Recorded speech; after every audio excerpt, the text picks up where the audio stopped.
sir. Yo, close the fucking window. It's freezing outside. No, it's not. Not where I'm at. But where? Bali, motherfuckers. That's the view I got outside my window, Lewis. That's what I do, Lewis.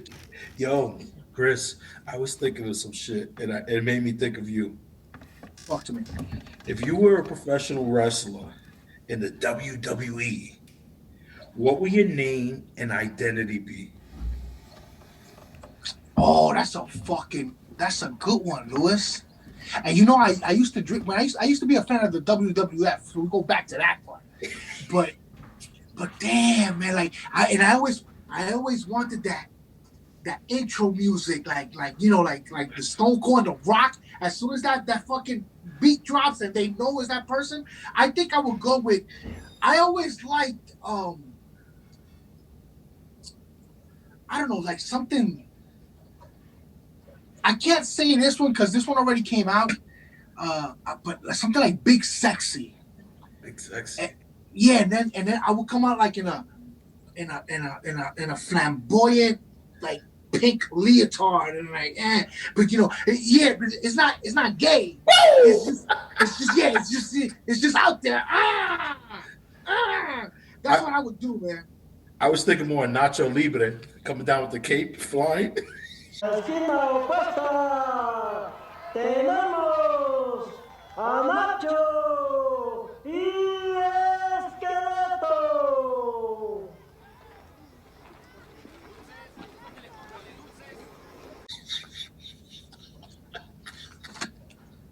Hit play right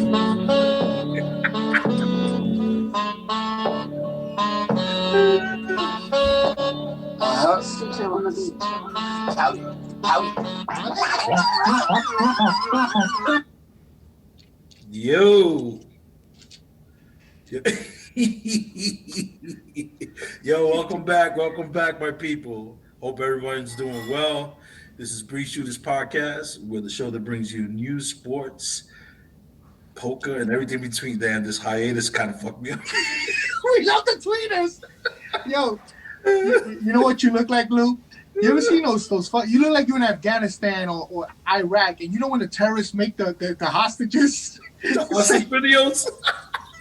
Please, they're gonna kill me. Please, send them what they want. Subscribe to Bree Shooters, please. Please, we need 300 loads. What's Yo, up, you look like a straight CNN fucking hostage Al Qaeda fucking Al Jazeera network. You look on the Al Jazeera network.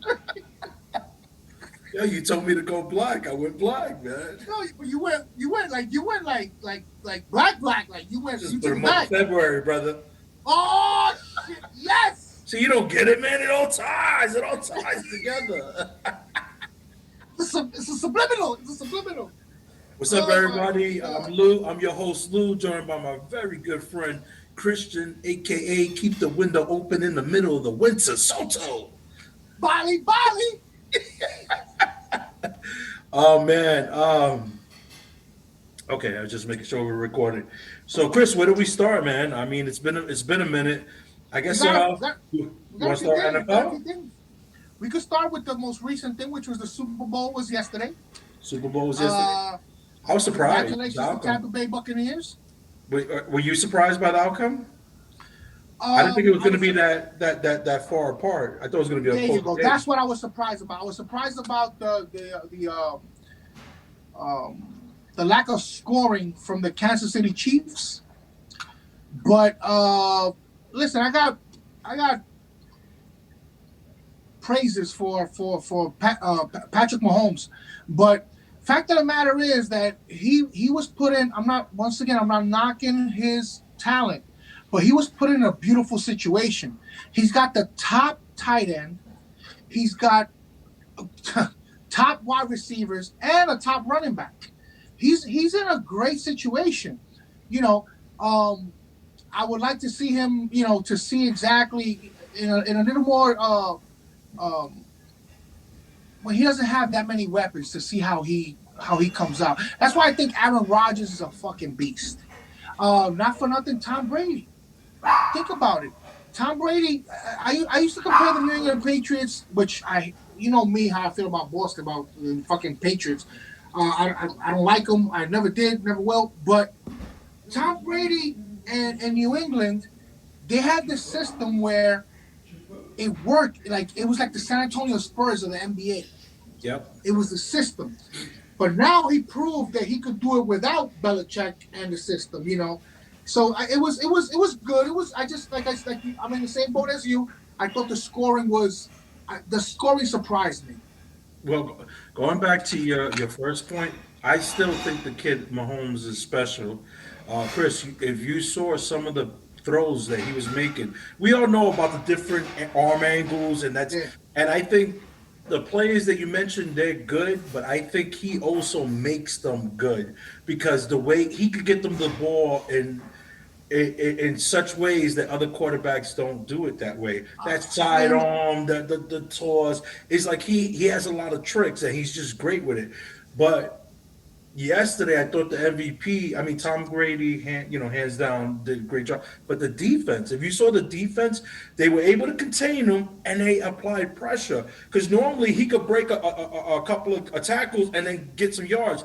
He was always running back and had to throw off his back foot and throwing And not out only arms. not only that, Lou, the defense should have won the MVP because they neutralized Kelsey. Mm-hmm. They neutralized the wide receiver, who's a beast.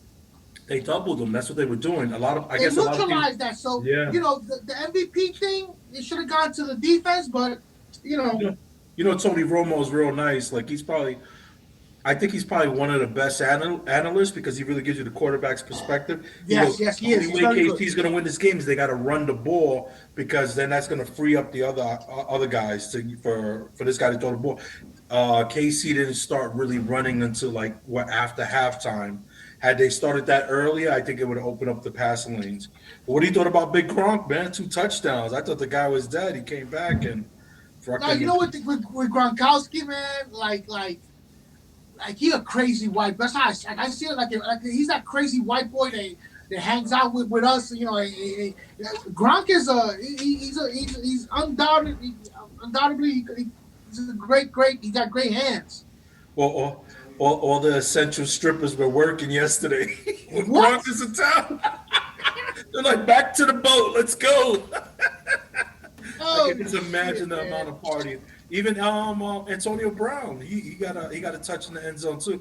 And you see, Brady was doing it his way. He's like, I'm gonna go to the guys that I know and trust. He did try to go to Evans a couple, but he went to Gronk. He was the short thing. I'm gonna go to Gronk. Yeah. And then people you trust, because at the end of the day, Lou. You mentioned partying, right? And you got these words that trigger like memories in me, man, and it's fucking crazy. I got a fucking aunt, right? God bless her. I believe she stopped drinking. I hope she did. That means you're fucked up. That means you're not checking in on her. Checking on her. My aunt was street. Like my aunt, she was married to a big time drug dealer back in the 70s here in Brooklyn, in Sunset Park. 2 kids. She has 2 kids by him. Him and his brother, and believe it or not, I made the connection because it was him and his brother, and then my uncle, God rest his soul, my uncle, my brother's brother, my father's brother. He was also big time around here. And then when I got older, I saw these motherfuckers together, and I'm like, whoa, like the big dogs, like this ain't no fucking joke. But that's another story. But so my aunt, she used to love to hang out. Mm-hmm. Love to hang out, right? So she had 2 kids, my 2 cousins, 2 little kids, and she would wait for the kids to go to sleep to go hang out in the clubs. I remember she used to live down in towards Red Hook, Brooklyn Heights. That used to be her. That used to be her back in the day. That there was no joke down there. Now it's all parts. It was Spanish Harlem.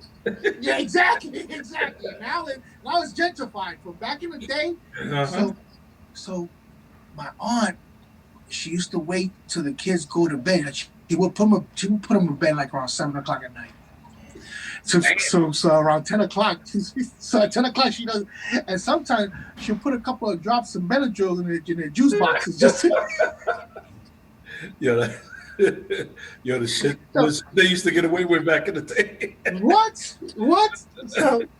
So one day she puts him to bed. She goes hangs out, and I guess a little bit too much partying, a little bit too much drinking, and I guess she lost track of time, and it was 10 o'clock the next morning. Wow, so she goes straight through the night. No, no, no. No, I'm telling you, she was about that life. She was about that life. So she comes home and she calls my mother. Oh, you know how Spanish women are. I can't believe what the little translation. And we're gonna get into the translating thing in the future. You guys are gonna see what we got cooking up. So she starts telling my mother, look what I came back to. Bada bada bing, bada boom. So my mother thinks the worst. So grabs me and we go over there. Mind you, I'm a kid. I'm a kid. I'm a kid. I'm about, I want to say 8, 9 years old. My cousins were about 4 or 5 years old. One was a year older than the other. 5 or 6. We go to the fucking house, Lou, to find the fucking kids had taken scissors and gave themselves haircuts. Now imagine.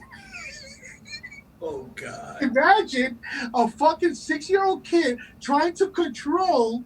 So all they look like fucking little leopards. Like they had patches. So I'm over here. I remember, I'm like, oh shit. So, and then I look over. They fucking shaved the dog too, Louis. Would they cut the dog's hair with the scissor? They cut the dog's hair with the scissors. And Chris, they might have tried to cut his tail too. I don't know what the fuck they did, but look, when I tell you that was one of the most funniest things in my childhood, because then the kids are. You ever seen those commercials where, and please, guys, I'm just don't take offense to this. You ever see those commercials where it's the African boys and they're trying to act, they have these commercials where they're asking for food to feed the kids, and you know how 50 cents a day. Yeah, 50 cents a day, and you know how the kid looks up like that and all sad because that's what they want. That was the look of my cousins, man. Oh man! Since that day, I call them the Mongoles. They're the Mongols. Since that day, I call them the Mongols. Those are the crazy looking wrestling brothers, right? Is that the ones with like the bones? They were like, they were Hawaiian. They were fucking the Mongols. Ever since I call them the Mongols, man, and my aunt was all bent out of shape, and so my mom is looking at her, and my mom goes, Nelly, pero you can't leave these kids alone. Real talk. She's lucky nothing else really happened to them. She's lucky nothing else. No, sometimes, Lou, and I'm straying a little bit away, but I know, just because we have the same upbringing, I know that we found ourselves as kids in situations that now we think about it and we're like, holy shit, how the fuck our guardian angel must have been working double time. Chris, I'll give you one. So my sister used to like to go out, and sometimes she used to call me. So I was probably maybe 5th or 6th grade, and she would call me to come take care of my nephew and my niece. One day we're there, and I thought it was good. I think this is like during the Friday the 13th and Nightmare, obviously. And Rico, who was her husband at the time, he had a what do you call it, a bucket, and he used to have his tools in there. He had a saw. So, oh, let's play Friday the 13th. And I start chasing him around the house with a sword. So my nephew goes into the bathroom, right? And as he's going in, I stick the sword in. So I get at the edge of the door and he's pushing the door down. And I'm slowly coming down with the sword. But he doesn't move his hand, Chris. And I'm going down. And all you see is blood. I said, and he starts screaming. Yo, I gave him such a fucking cut on his arm. Trying to explain that to my sister the next morning wasn't a good thing. She's like, what the fuck were you doing? But I'm like, look at us. I'm only in the 5th grade, and it made sense. Yo, I'm telling you, man, it's the crazy shit that my other cousin, my mom is babysitting him one time right here on Prospect. They used to live right here on Prospect and around 16 or 15th Street. And he goes to the bathroom, and all of a sudden he comes out screaming, fire, fire, fire, fire. He had burnt, you know, the hand towels in the bathroom. This motherfucker set them on fire. Oh my god. Yo, I'm telling you, man, it's fucking bananas. It's fun. I'm sorry. It's funny you took us to fire, because I did the stupidest shit as a kid. Oh my god! This is the thing I'm talking about. I was underneath the bed one day. I was probably 3rd grade, and I got my hands on a lighter, and this was like a fucking cool thing. Boom! I said, "Oh, this is fucking cool," but I couldn't play with it around, so I had to go to my hiding place. So I went under my bed, and I mastered it. I was getting it, you know, because to get a lighter sometimes it's tricky. Yeah. So I mastered it. I'm holding the torch. I'm like, oh yeah, like Indiana Jones. So underneath the bed, you had a string coming down. I thought, let me burn them, Chris. And it'll go up and then it'll go off. I did this maybe 8 or 9 times, but on that 10th one, Chris, that shit went up to the bed. Next thing you know, the bed is on fire. So I'm running to the kitchen, to the bathroom with a little tiny plastic cup, Chris, and I'm going like this, Chris. Chris, I'm throwing it on the bed, and it's just, whoa, it's getting bigger. I didn't tell my mother. It was like maybe 8, 9 minutes, and then and it's slowly starting to burn, and then you're smelling it and the smoke. And my mother came and she said, "What the fuck are you doing?" Thank God there was some guys in the hallway. They came in my old building. They took out the mattress and they got it under control. But I almost burned down the whole fucking house. Wow. And then that's when my nickname came to life. Retardado. That was my for my English speaking audience. That means retard. I thought that was my middle fucking name. Oh yeah, retardado. What I mean? Your sister calls you that still to this day? To this day, because of shit like that. Yo, Chris, hold on 1 second. Tell me if you recognize this person.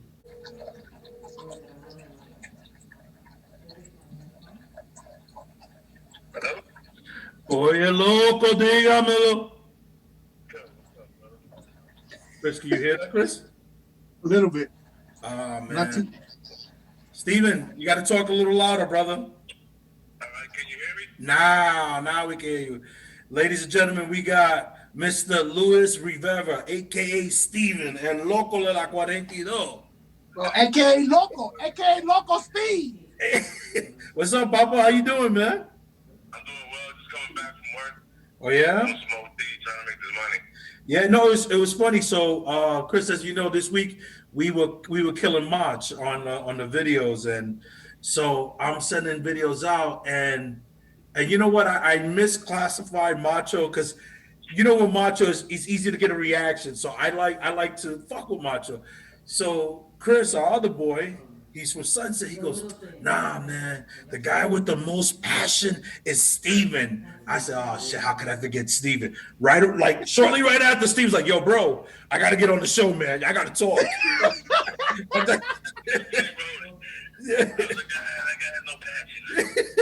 So what's up, Steve, man? Hey, Steve, you know what? I want you to tell me. I know you had a lot of blackout moments, but I'm pretty sure you remember some of them. What's one of the craziest blackout moments in Sunset after a loss. 95% of this fucking guy is a blackout. Oh no, but he has some class. He has some doozies, I'm man. gonna tell you one that was the craziest one. I was at Rodney Park.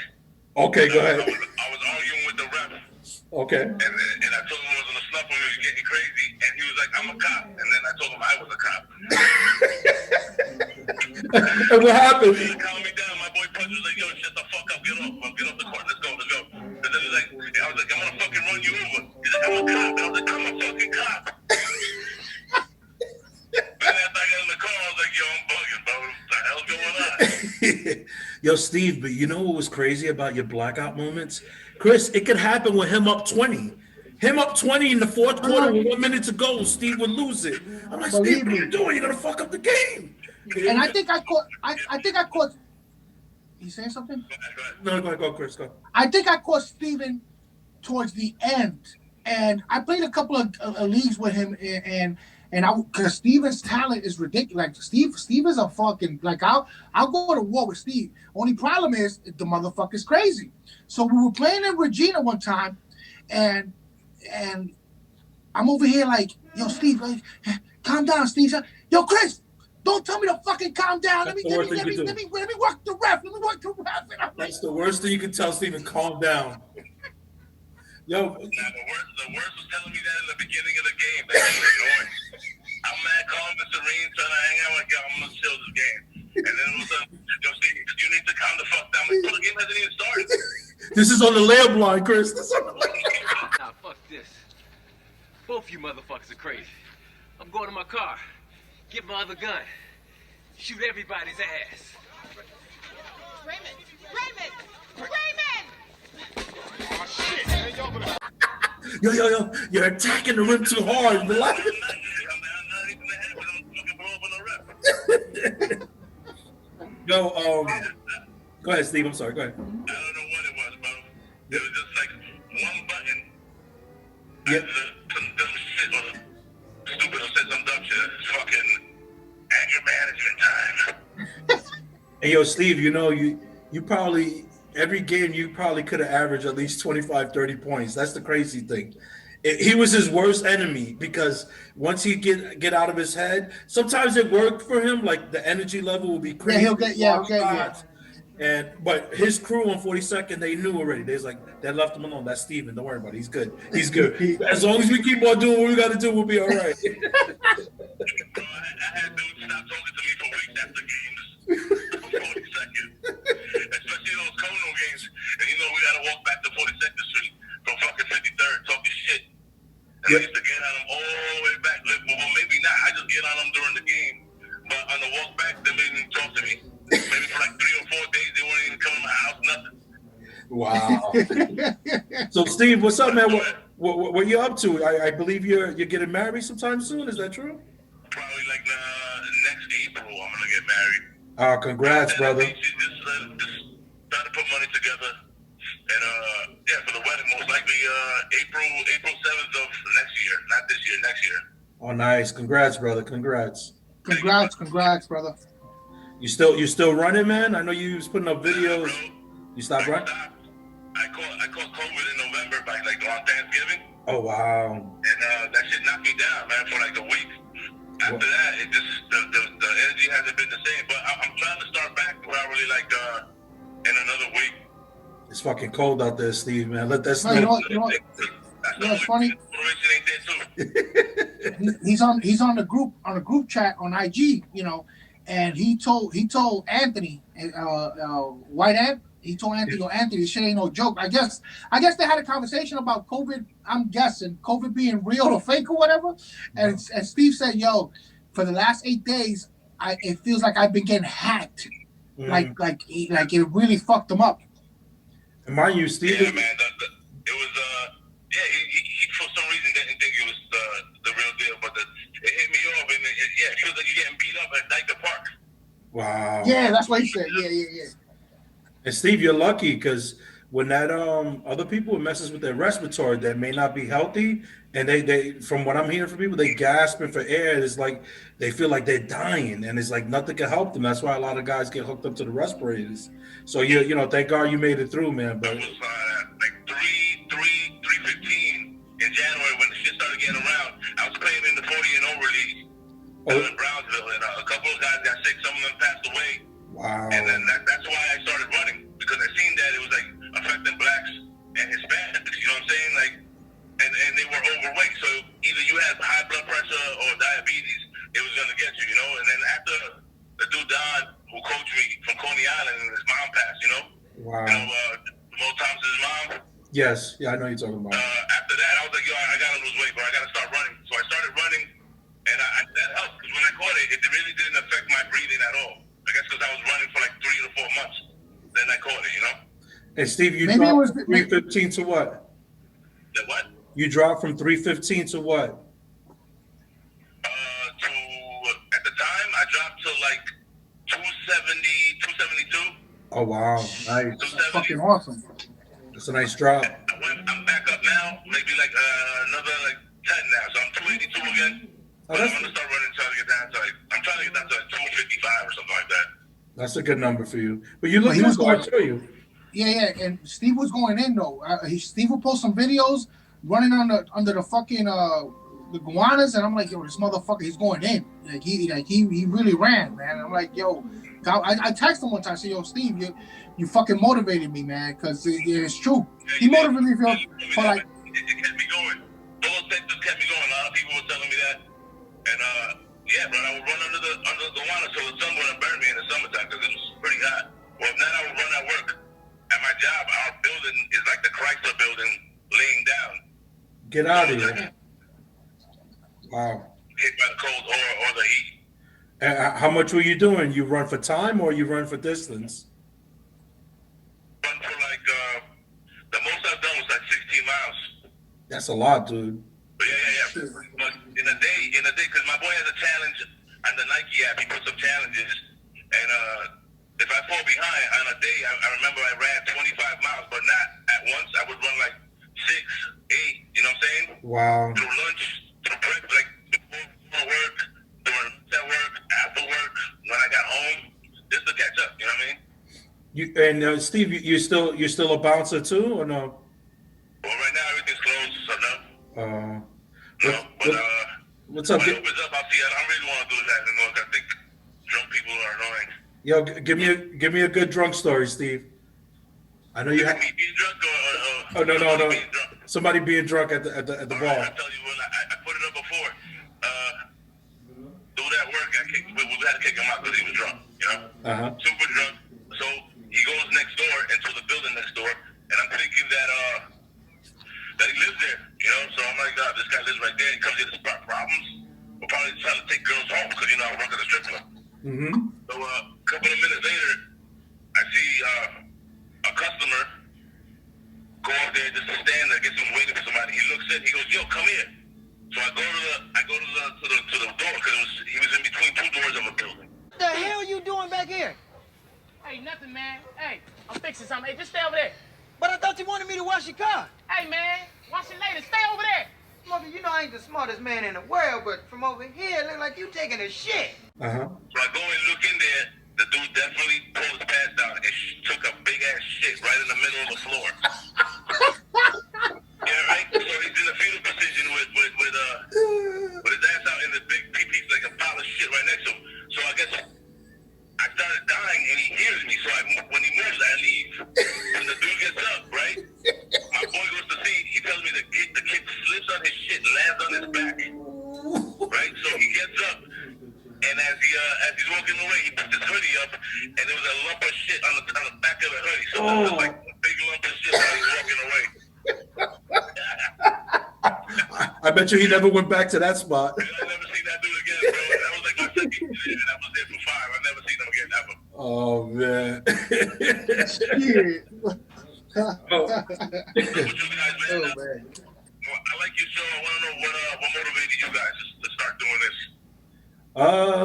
You know what? Believe it or not, me and Chris have been talking about this for about 7, 8 years, and I think just now with all the popularity, we like, yo, Chris, we could do it. You know, it's just like you see the end product on other shows, and it's like, damn, how do you know, what do you got to do? And then one day I just told Chris, yo, fuck it, let's just go. If we fall, we fall. We just go and we try, and that's just how it started. And then I think we're a little over a year now, and it's been going well, man. We like it. It's very therapeutic.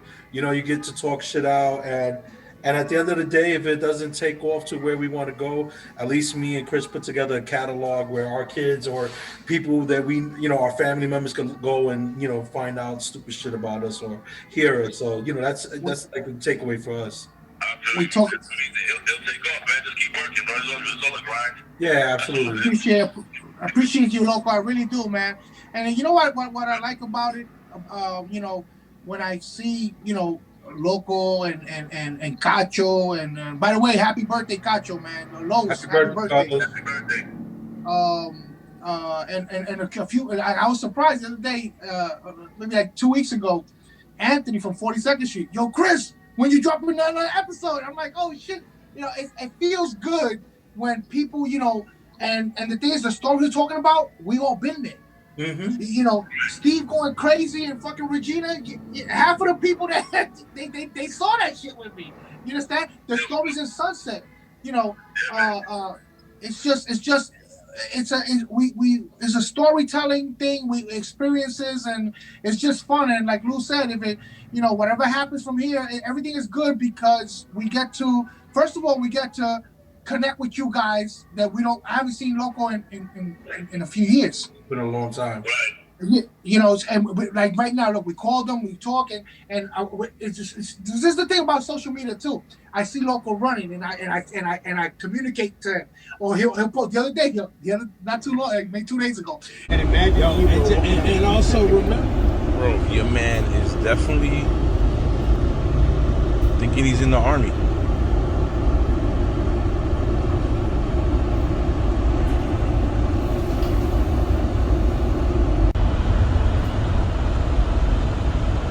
Amigo, pero ¿para dónde va? Hey, ¿Para dónde va? ¿qué pasó? ¿Para dónde va? ¿Por qué? Porque está corriendo. ¿Qué te importa? ¡Ah! He takes a video of a dude that had, yo, this motherfucker. Oh, the guy with the bag. The guy with the bag right on 3rd Avenue. Hey, yo, Lou, you're crazy. Lou goes, yo, what's happening? What do you know? What do you know? He was running for miles. I just seen him and I had to come back around. Like, why is this dude running like he's in the military? And Lou, he was coming from like 80th Street. I caught him through like the 50s or the 40s or something like that. And I was like, this guy's Get the fuck out of here! So much. And he was just screaming like obscenities, like "Mama huevo." I couldn't get the phone close enough to hear. It's funny because I had to get him, but I couldn't slow down enough to catch the whole thing. He told me basically to mind my business. no, Lou, at the end, he was looking at you like you were the crazy guy. He's like, what do you mean by you're actually, everybody's going this way.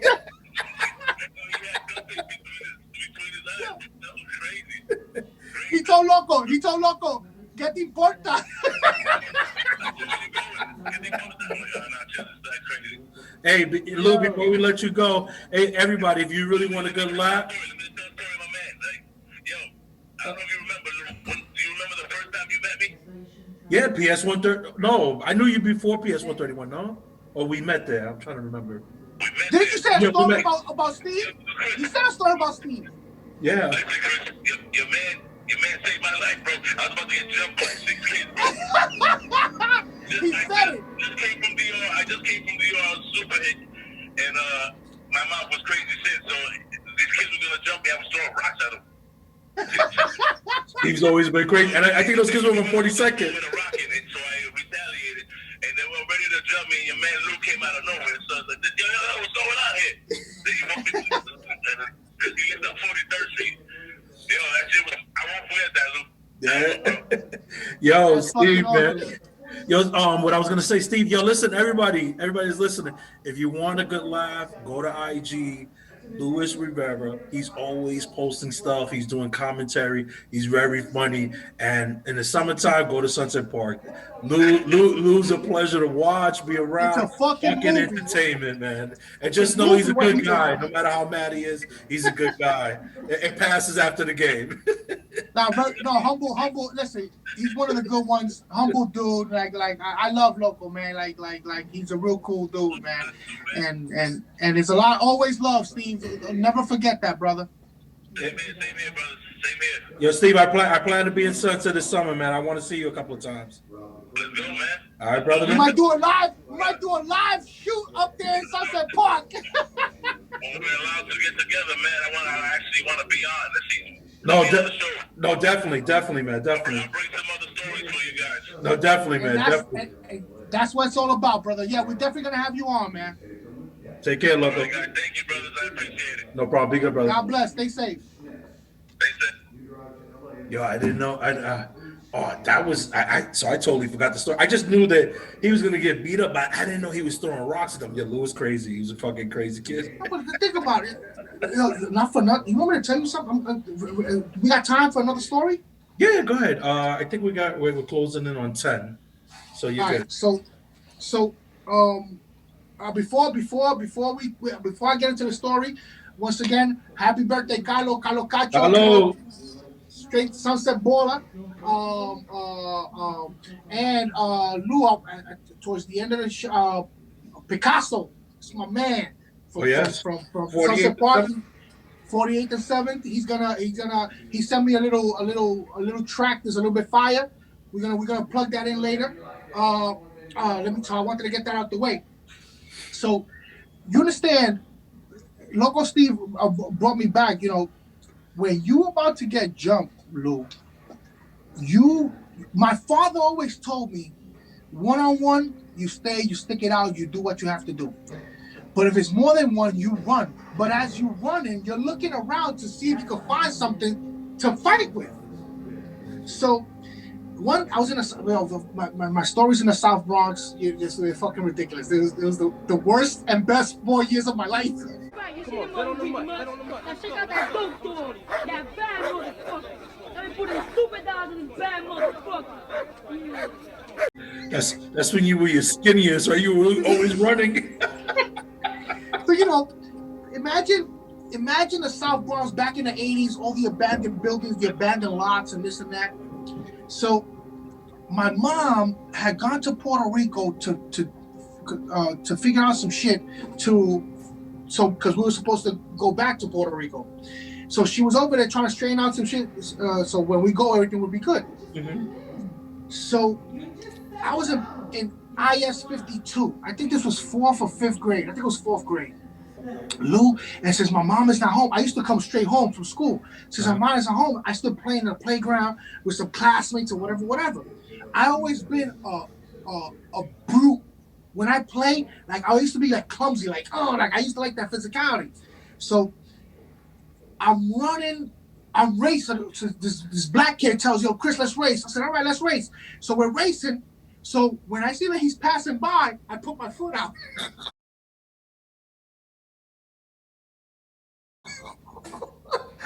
Why I'm not surprised? I thought you was gonna say elbow.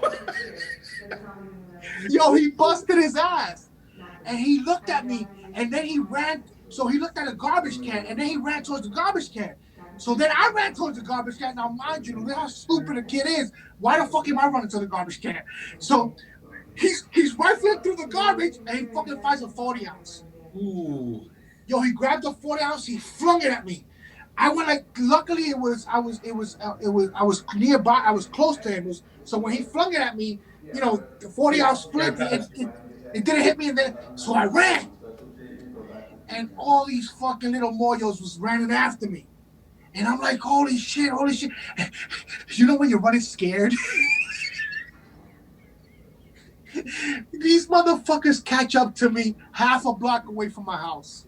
Wow. So I turn around. Now, I ran, so I'm tired.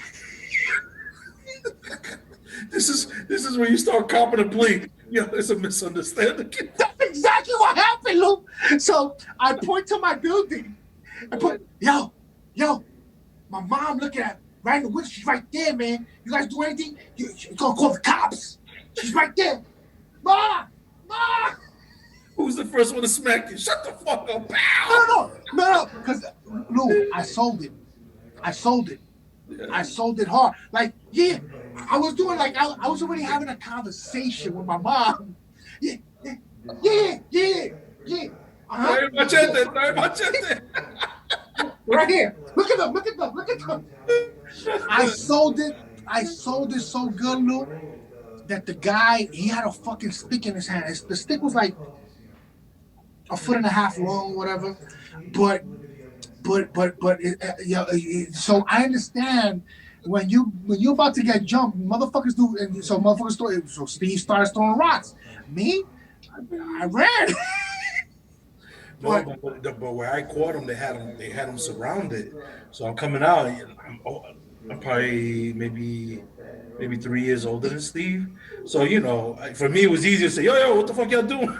Because they had him surrounded. Yo, he looked at me. He said, "Papa Dios, gracias." Yo, it's funny because you said that story a couple of weeks ago. Yeah, for his birthday. It was his birthday. We said it. Oh, okay, yeah, for his birthday, man. That is so. Yeah, for when you about to get jumped, I got jumped in high school in Puerto Rico. It was bad. It was because of my cousin too. But there, I just took the licks, and when I saw a little opening, the good thing about getting jumped by like 15 or 17 dudes is that nobody gets a clean shot.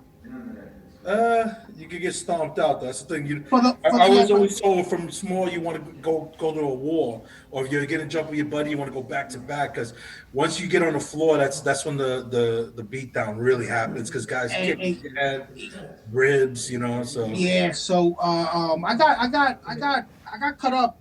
I got a couple of scars from that day, but honestly, and this could be just me. It could be the fear, the adrenaline, the fear talking. I don't think I got kicked. I think they were just doing this, they're not thinking or whatever.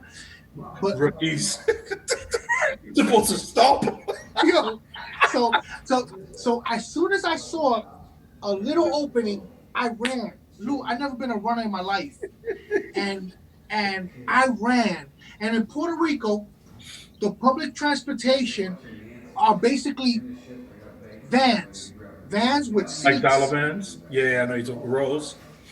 And the guy has a spray, he closes the door, boom, like the dollar cabs. It's a regular van, the doors open like this, you go in, whatever. But the thing is, the van doesn't leave until all the seats are filled. Yes.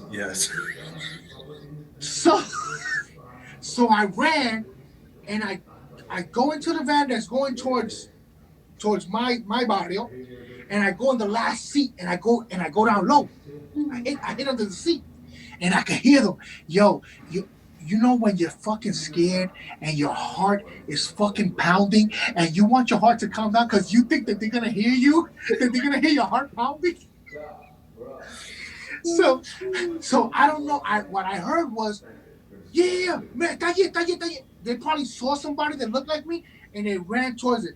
In that moment, the driver comes. I need you to get out of my van. I don't want no problem. I said there's something called fletial. Fletial is the fucking fare is 35 cents per person. So I told him, fletial means I'll pay you for every seat. Let's just get the fuck out of here. And I know you didn't have the money to cover it, but you're like, I'll deal with that later. That's fucked up, because I had like $3.75, and that only covered like half the bus. Oh, fuck it. But I said, listen, this is what I got, and from there I had to walk, because because my mom lives deep in the mountains, so I had to walk, and when I got home, man, the day after I didn't go to school. I actually went to the hospital. They got a couple of stitches in. But it was funny, and then I told Ma, I said, Ma, I think you have to change my school. So then I went to the rival fucking town, and that's where I made my bones. Yo, Chris, that's when the legend was born. Chris, before we sign off, I just want to do a quick shout out and just a couple of promotional things. Papito Garcia, right? He's a legendary DJ, Stretch and Papito. So for a minute now, I've been trying to get him on the show, and we've been conversing back and forth, but unfortunately with time, and I can't get him on. But however, I did tell him that I will promote some of his stuff. So reach out to my man Stretch and Papito Radio. They're on Apple Music. He also has the MBPA trainer, which is basic boogie dribbling instructional videos. It's all basketball. But the cool thing, and I was looking at it today, he has this thing. He's also at ESPN Sneaker Center series. You can look him up there. He has an autobiography film coming out. It's called Rock Rubber 45s. And the cool thing that he's really pushing now is called Full Court 21 New York City B-Ball Tournament. My man, Matt Thomas, he won the championship last year, 2013, Full Court 21. Big up to the sponsors, New York Knicks, Jordan Paul, Basketball Junkies. Oh, good defense. We got a nice little one-on-one going over there. So basically, if you grew up in New York City, there was a game called Utah, or it's called 21, depending what neighborhood you come from. And it's every man for himself. But this, the way it's structured, it's full court. So I guess, however they end, it has a ref, but there's no out of bounds. You get the ball, you go running down the court to try to score a basket, and you try to get to 21. But the one difference here is that it's full court and you're going against only 5 guys. So it's in total 6 players.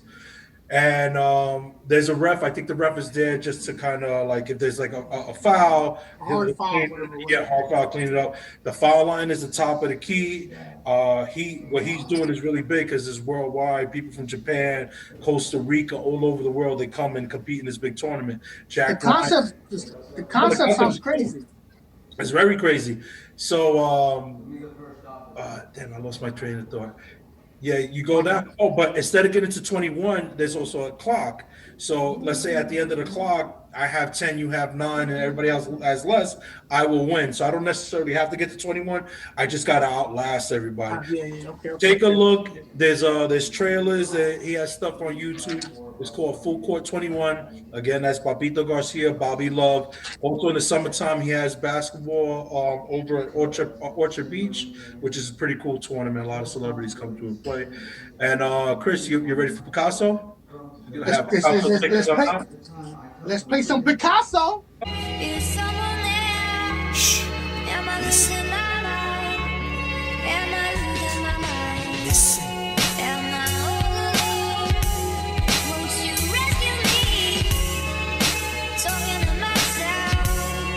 The artists do not speak into the hearing of a fool, for they will neglect the wisdom of your jewel. Most people are blind and won't listen to you until they witness and envision the proof. Bang in the eardrum till you hear the noise, till you feel the skill that will fill your void.